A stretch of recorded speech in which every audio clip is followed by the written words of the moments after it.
I thought to myself they wouldn't understand, because when somebody hasn't been through the same situation as you, it's hard for them to actually comprehend. I mean, I'm trying not to get emotional. It's your girl CC, and I was homeless when I was 16. There's a fly in here that I do not appreciate. To from my head to my toes, it's all real, and you know, fresh and cool, it's just what I do.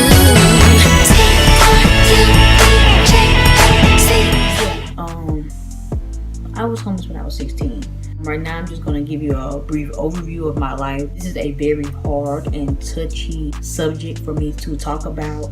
It's not really fun and very lighthearted like I would like to be right now, but I just want to get a couple of things out the way and let y'all know what I have been through and let y'all know what I struggle with before I produce any other videos, so you will understand everywhere where I came from. Not everywhere, but this is going to be a several part video.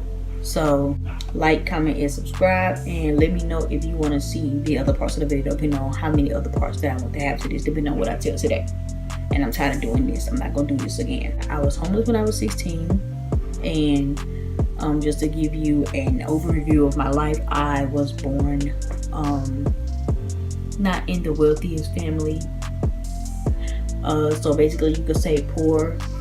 Not middle class, not upper middle class. I was upper middle poor, but not upper middle class wealthy. So yeah, I was born in the hood. I had lived in the hood for majority of my life. I would like to say about 10 years of my life. I went to my mom being in shelters when she had me, still living with her mom, into her living on her own, not in the best apartment, but I mean, it was good. To her starting a business around 2008 when I was 8 years old, and that business becoming very nice. And after we moved out of the shack house in the hood, we moved to a trailer park, and we had an actual nice trailer. A lot of people don't really come across a nice trailer, but we actually had a very nice trailer. Like, it wasn't bad. We had how many bedrooms? 3, 2 bathrooms. My mom, she ended up getting some things built on, so she got an island in the middle of the kitchen. She got French doors leading from the living room to the kitchen. She got stained glass doors. We had a very nice trailer with a nice porch. Like, it wasn't like bad, like trap house trailer. Like, it was nice. You know, we were advancing in things. We were getting technology at that point. Us as a family, we were getting into technology and Apple products and computers and things. So around 2012, we ended up moving from the trailer to a nice house. Like, it was a nice house. I can't say how many square feet because I don't remember. I don't know if it was something, but it was nice. We had 5 bedrooms, 3 bathrooms. I had a master bedroom. You know your house nice when you got a master. When I had a master bedroom, I had a bathroom. I had a back door. It was lit. Ask my friends. It was lit in my bedroom. So we went from there, and I just want to let y'all know that even though my mom was making a lot of money at the time with her business, it wasn't really fulfilling for me, because I was still battling things, and I was still going through a lot of insecurities about myself. I was still going through a lot of phases in my life. Like, I was trying to figure out who I was and what I wanted to do in life, and I wasn't really experiencing teenage years. I'm still not experiencing teenage years how I want to, and it's bad because the stuff that I had been through had impacted my life so much. I don't even feel like I want to get out, but at the same time, I feel like I want to get out. Like, I don't know. Like, I want to get out. I just don't know how to get out. It's the thing. Like, I want to do a lot, but I don't want to do too much.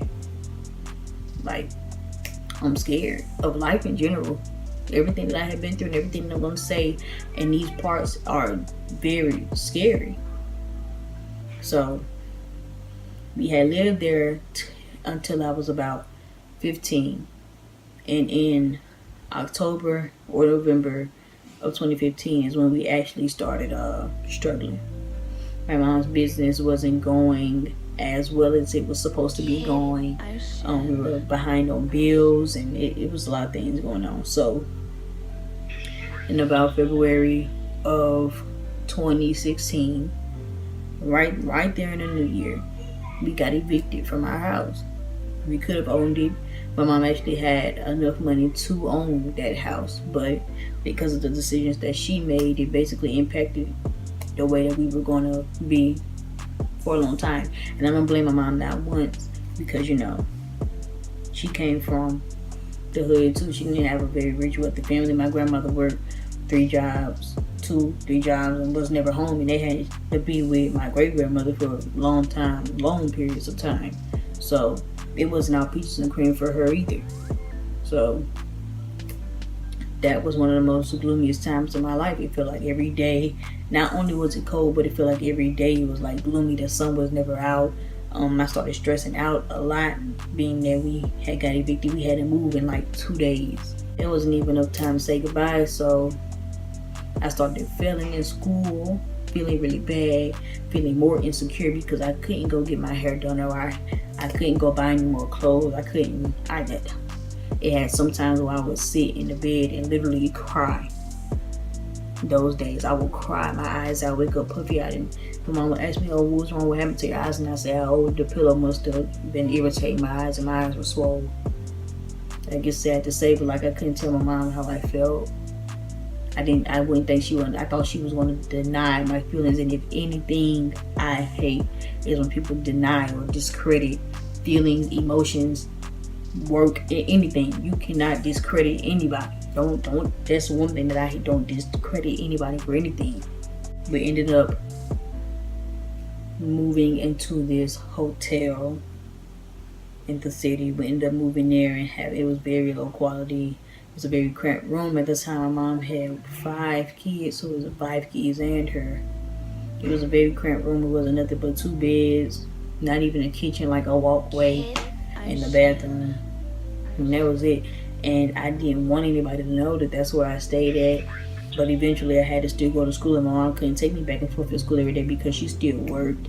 So I had to catch the bus in front of that place, and it was so demeaning because other kids that I knew would see me, and like me being the insecure person that I was like, oh, they know why I'm here. Like, they know that I don't have a home anymore. Like, I was basically homeless. Didn't really have a house. My mom would still look, but nothing ever worked out. So I'll get to that later in the story. So around the end of February, or the beginning of March, we ended up taking a flight because my mom was still working. We ended up taking a flight to Virginia to meet my mom's friend in Maryland, and she could show us how to get into a house around there, being that we had actually been in the hotel for a couple of weeks. So I had enough time to say goodbye to my friends. I had enough time to say goodbye to my teacher and get all that out the way. It was a very, very emotional time, not for me, but for some of my friends. Because the other 90% of my friends, I was out of sight, out of mind. They weren't worried about me. It was to the point to where I would have friends that I was very, very close with, and they would ask, "Oh, I ain't seen Sinasa in a while. She must have dropped out." That's the first thing that people thought, that I dropped out of school. Nobody ever thought, oh, she moved or she went anywhere out of state. No, they thought I dropped out of school. Which I graduated, by the way. I graduated May 18th this year. Yeah, I wasn't held back. I graduated when I was 17. So everybody thought I dropped out. I didn't drop out. I left. Which was a growing experience. By the way, it not only opened my eyes because I had moved to 2 states. It not only opened my eyes, but it had got me so used to the outside. I'm fiddling with this rubber band, but it had got me so used to the outside and being outside of Louisiana that I did not want to come back. I'm back in Louisiana currently, but I promise you, I do not plan on staying here in this state. I don't, but we'll talk about that in another video about how I feel about that whole thing. But we ended up moving there. I'm gonna fast forward to when we actually ended up moving there. We ended up moving there, and then we had a mishap with our items, our belongings, like our dressers, TVs, clothes didn't actually get delivered to the house. So we basically had half a house. The important stuff that we needed was still in storage, and nobody wanted to go get it. Nobody wanted to take the 24-hour drive from Louisiana to Virginia. Nobody wanted to do that. So I basically slept on the floor. Didn't have any lights. The lights were on, but the townhouses didn't have any lights in the bedroom. So I I basically suffered from insomnia in that room that I was in. I suffered from insomnia. If you hear kids yelling at my sisters, I suffered from insomnia. I couldn't really sleep. I went to school. Once I went to school, I was very insecure. I wasn't like those children. I'm from the South. The South and the North is two totally different things. Totally different vibe. Totally different people. Totally different area. It's not the same. That was one of the most drastic changes I had ever been through. Going from the South to the North and being a total outcast. When I say outcast, the only way that I didn't feel I was outcasted was when I was in drama class, because everybody was so welcoming and everybody was so open. And that's the thing that I love about drama classes, is because everybody has a spark in their personality. I'm not saying that anybody that isn't in drama class doesn't have a spark, but it's like you meet the most outgoing and supportive and motivational people in a drama class. You do. In theater kids don't play. Personalities are like through the roof. That's why I was there. My personality is like, here go your roof and there go a hole right there, because I walked in here. Everybody was basically really open and welcoming, and they were happy that I was there, and they had never met anybody from the South. I had a lot of people that never even been out that state. So I was like a gift box to them, because they loved me and they still love me to this day. I still have some of them on Snapchat. So if you're watching this video, I still love you. But what they didn't know was every night I went home and I basically cried myself to sleep. I never slept. I didn't have a phone, so I basically couldn't like keep in touch with the people that actually were my friends at the time. So it was sad. I felt like I didn't have any friends. I didn't have anywhere to go. I didn't have anything to do. I didn't have any way to escape. I was basically at school and then in the house or at the library. That's when I started like basically getting into my reading, because I started going to the library very often, and I love books. I love to read, and it was way bigger than Wattpad or Wattpad, or however y'all want to say it. Wattpad is nice and everything, but having a physical copy of a book in your hand and reading it and being in like a whole nother world is way different than that. Way different. So I was having problems with some friends. I didn't want to communicate with them. I didn't want to tell them how I felt. I was very deep and down in depression. I felt very insecure about myself. I feel very insecure about basically everything that I did. I feel like I was wearing the same clothes every day, which I was, because I literally didn't have anything. My mom, she started by working as a CNA. I'm not sure how much she was getting paid, but I know it wasn't enough to keep up with rent. And that's where we get to the part where we moved to a shelter. We moved to a shelter in Franklinton, Virginia. And I had to be there, and I had to go to school from there. And shelters, let me tell you, they got some very strict rules. You got to be inside before 7. You can't do this. You can't bring snacks to the room. You can't do that. And the room, it wasn't nothing but 2 bunk beds and a bathroom. We had a dresser with a TV sitting on top of a small flat screen TV. We watched Shrek every day. Shrek and like Saw 3. Watched it every single day. Wasn't nothing better that we could do. We would go in the cafeteria. We would go in the outside area. Adults had chores and everything. We would go back to the rooms, and it was getting so frustrating to where like there was conflict with everybody. Everybody had so much animosity being there, and everybody was out of their character. We were already uncomfortable. We were in an uncomfortable situation. We were uncomfortable, period. We were uncomfortable with the people there. I mean, it got so bad to the point where they had to start doing drug tests and alcohol tests on people to make sure. I forgot to mention they did drug tests and alcohol tests because people were actually sneaking drugs and alcohol in bottles and soda cans and everything just to be able to get away with it around children. Because there were other children there too, but I was the oldest person there. I was 15, about to go on 16, because my birthday is in July. I was the oldest person there, so there wasn't really anybody that I found myself relating to at all. By person, I actually mean child or teenager, so. But my sisters, and they're way younger than me, that really didn't help. I never kept in contact with family, not even cousins, not anybody. So I really didn't have anybody to talk to. And even if I thought for 1 second, oh, maybe I can open up to a friend about this, I thought to myself they wouldn't understand, because when somebody hasn't been through the same situation as you, it's hard for them to actually comprehend and understand where you're actually coming from, because they don't know, they've never been through that. That's how that was for me. And we stayed there for a couple of weeks until my mom actually got on Section 8. She got on Section 8. And when they had offered us a place to stay the first time, we ended up getting up and moving to Texas. We moved to Texas. It was a long ride. It was a trip. It was a long trip, 24 hours from North in Virginia to moving all the way down to Texas, Corpus Christi, Texas at that. And everybody that's in Corpus that I was in school with, I miss y'all so much. I miss y'all so much. And if you're watching this, thank you for the experience. I plan to come back soon. I never will forget anything that any one of you have done for me, and I'm trying not to get emotional. But I appreciate everybody who welcomed me in, and I appreciate everybody who made me feel like I was at home and like I wasn't no different than anybody else. I appreciate you. I appreciate my teachers. I appreciate Mr. Vela. I appreciate Miss Alejandra. I appreciate Mr. Leo. I appreciate every single last one of the teachers that have taught me and got me through everything. Even if you didn't know what I was going through at home, you still really impacted my life. So we ended up going from Virginia to Texas, thank God. And it was a way. We ended up staying in a couple hotels. It almost became so bad to the point where we had to actually almost sleep in our car until, you know, people were so gracious and so loving in Texas that they felt, you know, bad for us because we didn't have anywhere to go. They let us stay. They offered my mom a job that she can work in the hotel. They told her that she can work in a hotel, so that way we'd be able to stay there, so she could like clean up and do things like that. But that didn't end up happening, so we actually ended up getting kicked out with nowhere to go.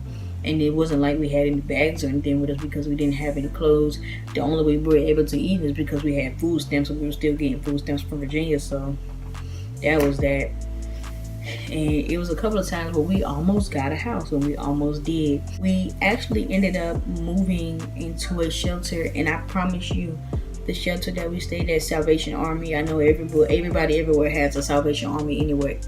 Has a Salvation Army, and not the store, but it was an actual shelter called Salvation Army. And when I say it was one of the most uncomfortable things I had ever been through in my life, when I say it was so saddening and so depressing, and it wasn't like, okay, I'm in Virginia or Louisiana and it's gloomy outside. It was like hot and depressing. You can't be hot and depressed. You gotta pick one. You can't be hot and depressed. But in that case, I was hot and depressed. We ended up staying in that shelter 3 weeks.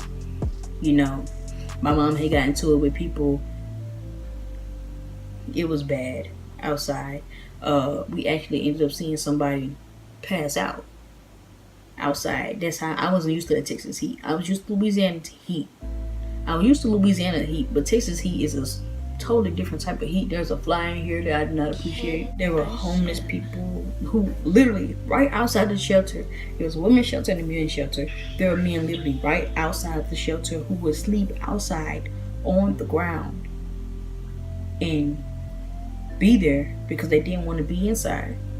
And it wasn't comfortable when we walked in there. My mom didn't even want to stay there. We were almost literally this close to sleeping in our car. We didn't really want to be there. We didn't see ourselves being able to stay there. It stank. It had a stench, not a smell, a stench. There was a stench there, and it wasn't nice. You walked inside, the women looked raggedy, but you know, we can't help it. We're on the same situation.